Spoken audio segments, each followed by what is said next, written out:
नमस्कार मित्रों, जय श्री कृष्णा, जय श्री राधे। मैं ज्योतिषाचार्य पंडित मनोज शास्त्री आज आपको विवाह में जो बाधक मांगलिक योग होता है, जिसको अपनी परिभाषा में मांगलिक योग भी बोलते हैं, और कई गांवों में चुनड़ी मांगलिक या फिर इस तरीके के कुछ नाम लिए जाते हैं। शास्त्र में इसको कुज दोष भी बोलते हैं। इस विषय पर बात करेंगे कि मांगलिक योग होने से या कुछ दोष होने से विवाह में किस प्रकार विलंब होता है, या फिर विवाह उपरांत किस प्रकार के दाम्पत्य जीवन में दुख आते हैं, क्लेश आते हैं, तथा इनका किस प्रकार से उपाय किया जा सकता है। इन सब विषयों पर बात करेंगे। कुछ तो आजकल जो घटता लिंगानुपात है उसके कारण से विवाह में ऐसे भी अड़चन आ रही है। दूसरी बात, कई बार क्या होता है कि किसी बालक बालिका का जन्म होता है और उसकी जन्म कुंडली किसी ज्योतिषी को दिखाते हैं, तो अगर यह बोल दिया जाता है कि उसकी कुंडली के अंदर मांगलिक योग है, तो माता पिता की और ज्यादा परेशानियां बढ़ जाती हैं। चिंता सताने लगती है कि अब विवाह कैसे होगा। विशेष करके अगर किसी कन्या की जन्म कुंडली के अंदर बता दिया जाए कि मांगलिक दोष है और किसी मांगलिक लड़के के साथ में विवाह करना है, तो बहुत ज्यादा चिंता का विषय बन जाता है माता पिता के लिए।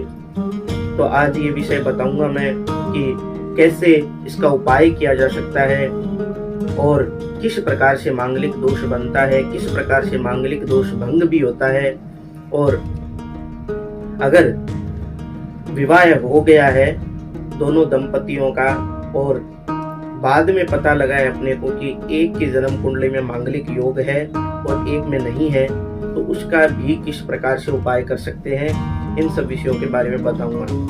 सर्वप्रथम तो अपने को ये जानना जरूरी है कि मांगलिक या कुछ दोष बनता कैसे है।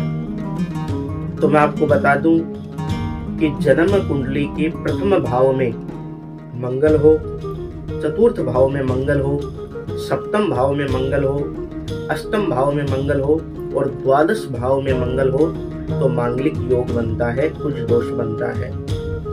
अब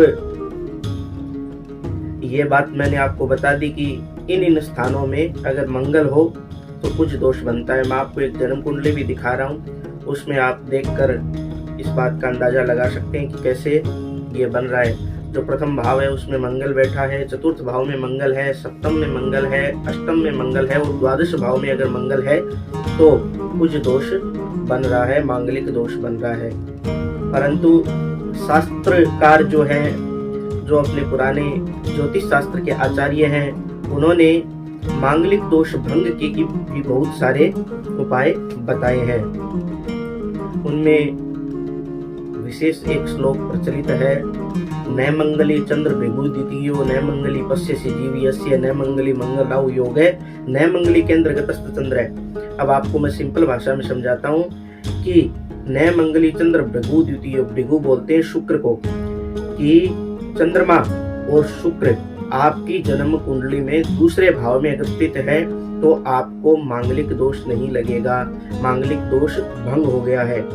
न मंगली चंद्र भिगु द्वितीयो न मंगली पश्यसि जीवियस्य, यानी गुरु अगर पूर्ण दृष्टि से मंगल को देख रहे हैं, गुरु सप्तम दृष्टि से तो देखते ही देखते हैं, पंचम और नवम पूर्ण दृष्टि से भी देखते हैं। इसलिए गुरु जहाँ पे बैठे हैं उनकी पंचम दृष्टि मंगल पे पड़ रही है, सप्तम दृष्टि पड़ रही है या फिर नवम दृष्टि पड़ रही है, तो आपकी जन्म कुंडली में मांगलिक दोष भंग हो गया है। न मंगली मंगल राहु योग है, मंगल और राहु आपकी जन्म कुंडली में साथ में बैठे हैं, चाहे लगन में हो, चतुर्थ भाव में हो, सप्तम में हो, अष्टम में हो या द्वादश भाव में हो, वो दोनों अगर साथ में बैठे हैं तो आपकी जन्म कुंडली में मांगलिक दोष भंग हो गया है।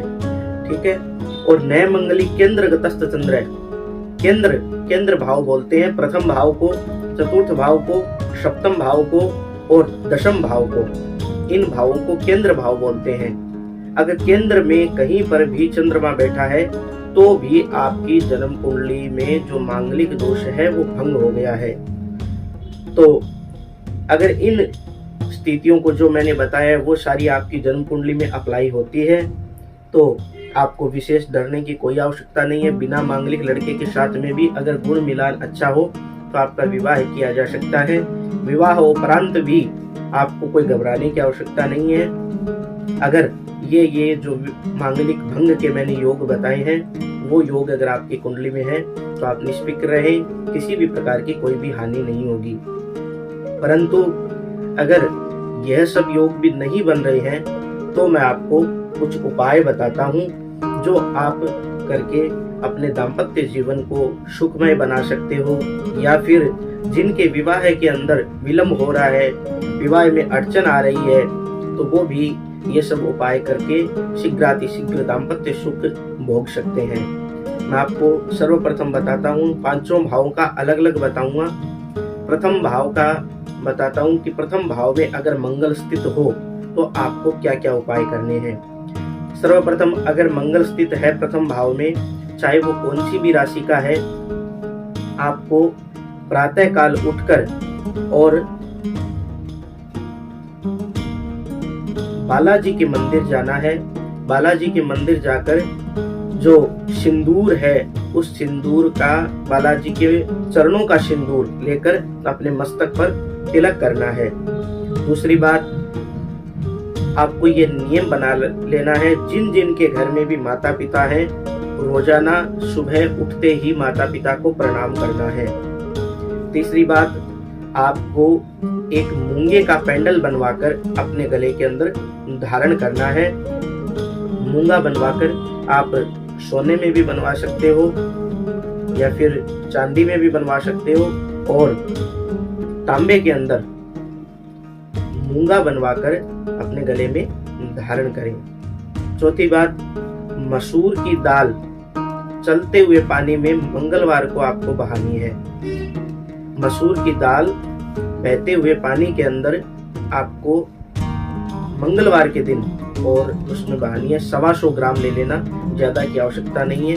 125 ग्राम मसूर की दाल बहते हुए पानी में मंगलवार के दिन आपको बहानी है। हनुमान जी की विशेष उपासना करनी है। मंगलवार का आपको व्रत करना है। अगर लगन में मंगल स्थित है, लगन में जनित मंगल के द्वारा मांगलिक दोष बन रहा है, तो आप ये उपाय कीजिए। निश्चित रूप से आपका दाम्पत्य जीवन सुखमय रहेगा, और जिनके विवाह में भी लगन स्थित मंगल के कारण विलंब हो रहा है वो भी दूर होगा। दूसरा मैं आपको बताता हूँ, चतुर्थ भाव में जिन लोगों की कुंडली में मंगल स्थित है वो एक तो पीपल का वृक्ष लगाएं। पीपल का वृक्ष जहाँ कहीं भी आपके स्थान हो, श्मशान भूमि में या किसी मंदिर में आप पीपल का वृक्ष लगाएं। पार्क में लगा सकते हो, कहीं पर भी लगा सकते हो।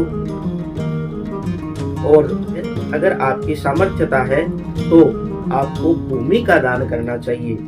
जिनके चतुर्थ भाव में मंगल स्थित है और उस मंगल के कारण दाम्पत्य जीवन में या फिर विवाह में विलंब हो रहा है, तो उनको भूमि का दान अगर सामर्थ्यता है तो अवश्य रूप से करना चाहिए। मंगलवार के दिन मसूर की दाल लेकर दूध से धोकर और आपको बहते हुए पानी में बहानी है। मसूर की दाल को दूध से धोकर बहते हुए पानी में आपको मंगलवार के दिन बहाना है। यह उपाय आपको 7 मंगलवार तक करना है। तो निश्चित रूप से अगर चतुर्थ भाव में स्थित मंगल के कारण आपके दाम्पत्य जीवन में किसी प्रकार की दिक्कत है तो वो दूर होगी, और अगर आपके विवाह में विलंब हो रहा है चतुर्थस्थ मंगल के कारण तो वो भी दूर होगा। साथ में आपको दुर्गा की उपासना पर विशेष बल देना है। माँ भगवती दुर्गा की आपको उपासना करनी है। उसमें आपको विशेष माँ की चालीसा का पाठ कर सकते हो या फिर कोई और पूजा पाठ आप इंक्लूड कर सकते हो। विशेष रूप से दुर्गा पूजा आपको करनी है अगर आपकी कुंडली में चतुर्थ भाव में मंगल है। तीसरा मैं आपको बताता हूँ कि सप्तम भाव में जिनकी कुंडली में मंगल है उनको क्या करना चाहिए।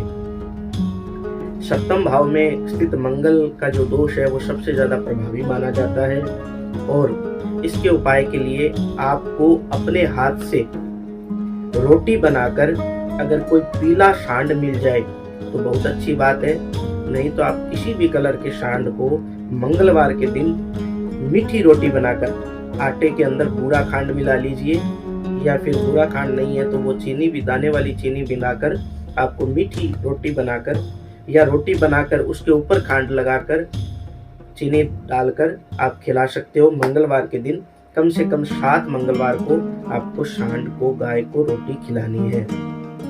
दूसरी बात, मंगलवार का आपको व्रत करना है। अगर आप स्त्री हो और आपकी कुंडली में सप्तम भाव में मंगल है, उस कारण से दिक्कत हो रही है, और आप विवाहित हो तो आपको लाख की चूड़ी हमेशा पहनकर रखनी है। लाख की चूड़ी आपको पहननी है, इससे भी मंगल से जनित जो दोष है उसमें आपको काफी फायदा मिलेगा। तीसरी बात, मंगलवार को किसी छोटी कन्या को लाल कपड़े का दान करना है।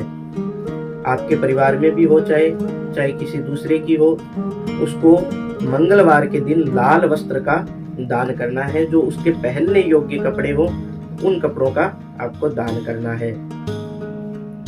और आपको विष्णु भगवान की विशेष उपासना करनी है। जिनके भी कुंडली में सप्तम भाव में मंगल स्थित है और उसके कारण से विवाह में विलंब हो रहा है या फिर विवाहोपरांत किसी प्रकार की कोई दिक्कत आ रही है, उनको विष्णु भगवान की विशेष उपासना करनी है। इस बात का विशेष ध्यान देना है।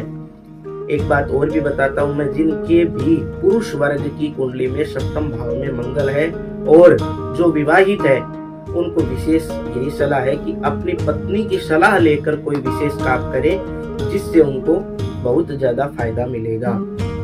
अब बात करते हैं कि अष्टम भाव में जिनके मंगल स्थित हो उनको क्या करना चाहिए। अष्टम भाव में अगर मंगल आपकी कुंडली में स्थित है तो आपको प्रातः काल उठकर और हनुमान जी के मंदिर में जाकर बादाम चढ़ाकर आने हैं। 11 या 21 आप गिनकर बादाम ले जाइए और बालाजी के चरणों में बादाम चढ़ाकर आने हैं मंगलवार के दिन। इस बात का विशेष ध्यान रखना है कि मंगलवार के दिन आपको जाना है। दूसरी बात, आपके राइट पैर में लाल कलर का धागा आपको बांधना है। राइट पैर में लाल कलर का धागा आपको धारण करना है, मंगलवार के दिन ही यह पहनना है। और तीसरी बात, दाहिने पैर की अनामिका अंगुली में, ध्यान से सुनिए, दाहिने पैर की अनामिका अंगुली में एक तांबे का कोई छल्ला बनवाकर आपको उसे धारण करना है, ठीक है। और आपको विशेष करके भगवान शिव की उपासना करनी है। और एक उपाय और है, सिंदूर का टीका नाभि के ऊपर आपको जरूर लगाना है। जिनकी भी कुंडली में अष्टम भाव में मंगल है और अष्टमस्त मंगल के कारण दाम्पत्य जीवन में किसी प्रकार की दिक्कत चल रही है, या फिर अष्टम भाव में स्थित मंगल के कारण किसी कन्या या बालक का विवाह नहीं हो रहा है, तो उनको नाभि के ऊपर सिंदूर का टीका लगाना है। यह बात जरूर आपको धारण करनी है। अगर आप प्रतिदिन नहीं लगा सकते तो मंगलवार के दिन जरूर लगाना है। अब बात करते हैं 12वें भाव की, कि किसी भी पुरुष या स्त्री वर्ग के 12वें भाव में मंगल स्थित है और उस मंगल के कारण से दाम्पत्य जीवन में दिक्कत चल रही है या फिर विवाह में अड़चन आ रही है, विवाह नहीं हो पा रहा है, तो उसके लिए मैं उपाय बता रहा हूँ। एक तो आपको 7 रत्ती का मूंगा लेकर उसको चाहे लाल कपड़े में बांधकर या फिर कोई ऐसा पेंडल बनवाकर कमर में बांधना है, लाल धागे में बांधकर कमर में बांधना है। यह काम आपको मंगलवार के दिन करना है। दूसरी बात, घर की दक्षिण और पश्चिम जो कूट है, जिसको शास्त्र में नैऋत्य कूट बोला जाता है, उस कूट के अंदर आपको बालाजी की तस्वीर लगानी है अपने घर में। निश्चित रूप से अगर विवाह में विलंब हो रहा है या फिर विवाह उपरांत दाम्पत्य जीवन में दिक्कत आ रही है, तो काफी हद तक आपको निजात मिलेगी। साथ में अपनी तिजोरी में भी तांबे से बनी हुई हनुमान जी की तस्वीर आपको रखनी है। अपनी तिजोरी में तांबे से बनी हुई हनुमान जी की तस्वीर आपको रखनी है। और लक्ष्मी माता और कुबेर जी की पूजा पर आपको विशेष ध्यान देना है। जिस किसी की भी कुंडली में द्वादश भाव में मंगल स्थित है, उन सब के लिए यह उपाय है। इन सब उपायों से आप विवाह में आने वाली अड़चनों को दूर कर सकते हैं। छोटे छोटे मैं 2-3 उपाय और भी बताता हूं जो सबके लिए अप्लाई है, वो सभी कर सकते हैं। एक तो होता है मंगल चंडिका देवी का मंत्र जप, मैं डिस्क्रिप्शन में लिख दूंगा। मंगल चंडिका देवी का मंत्र जप आप जरूर करें रोजाना। मूंगा 5 या 7 रत्ती का राइट हैंड की अनामिका उंगली में, रिंग फिंगर जिसको बोलते हैं, राइट हैंड की रिंग फिंगर में सोने की अंगूठी में बनवाकर आपको धारण करना है। सोने में नहीं बनवा सकते तो आप तांबे में बनवाकर धारण कर सकते हो, चांदी में भी धारण कर सकते हो मूंगे को, कोई दिक्कत नहीं है। हनुमान जी के मंदिर आपको अवश्य जाकर आना है। और हनुमान जी के मंदिर आप मंगलवार को जाओ तो थोड़ा बहुत सिंदूर, जो पारे वाला सिंदूर आता है, वो सिंदूर आप चढ़ा कर आओ। मसूर की दाल बहते हुए पानी में आप डाल सकते हो, सभी डाल सकते हो, जिनके भी मंगल जनित किसी प्रकार का कोई दोष है वो डाल सकते हैं। यह उपाय सभी कर सकते हैं। और जो विशेष उपाय है उनको मैंने अलग अलग बता दिया है। और किसी भी प्रकार की कोई भी आपके मन में शंका है तो आप अपनी जन्म कुंडली दिखाकर शंका का समाधान करवा सकते हो। मैं आप सभी से आग्रह करूंगा कि अगर अभी तक आपने हमारे चैनल को सब्सक्राइब नहीं किया तो हमारे चैनल को सब्सक्राइब करें और बेल आइकन को जरूर दबाएं, क्योंकि मैं आपके द्वारा जो भी जानकारी लेकर आता हूं वो अपने विद्वानों के द्वारा लिखी हुई, जो प्रमाणित है, जिनको प्रयोग में लाया गया है और जिनके प्रयोग से लोगों को फायदा हुआ है, जिन बातों पे रिसर्च हुआ है, उन्हीं बातों को मैं आपके सामने लाता हूं। तो आप जरूर सपोर्ट करें। जय श्री कृष्णा, जय श्री राधे।